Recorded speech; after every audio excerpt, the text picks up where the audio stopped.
రోజు మోడీతో చెప్పొస్తాడా? అంటే సక్సెస్ మంత్రులు ఉన్నారు ఇప్పుడు, జాతీయ రహదారులు నితిన్ గడ్కరీ అయ్యని.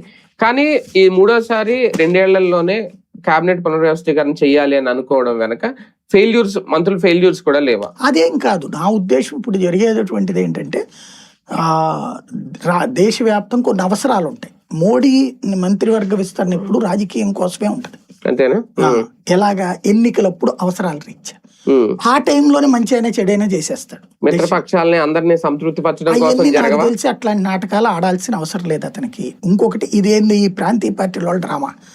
బేసిక్ సమస్య ఏంటంటే ఇంతకు ముందు కంటే ఇప్పుడు బలోపేతం అయితే ఆయన ఇప్పుడు 313, అప్పట్లో 270, 292, ఇప్పుడు 313 మొన్న వాటితో కలిపి దాదాపు 315, 320 దాకా ఉన్నారు. దేనికి భయపడాలా? అప్పుడే భయపడినాడు, ఇప్పుడు భయపడతాడా? అంటే కూటమి కట్టడాల వల్ల కూడా అధికారంలోకి వస్తుంది కదా కొన్ని రాష్ట్రాల్లో భారతీయ జనతా పార్టీ. ఎక్కడుంది? ఆంధ్రప్రదేశ్ లో తెలుగుదేశానికి ఉపయోగమైంది బీజేపీ. అంతేనా? బీజేపీకి ఏం ఉపయోగం ఉంది?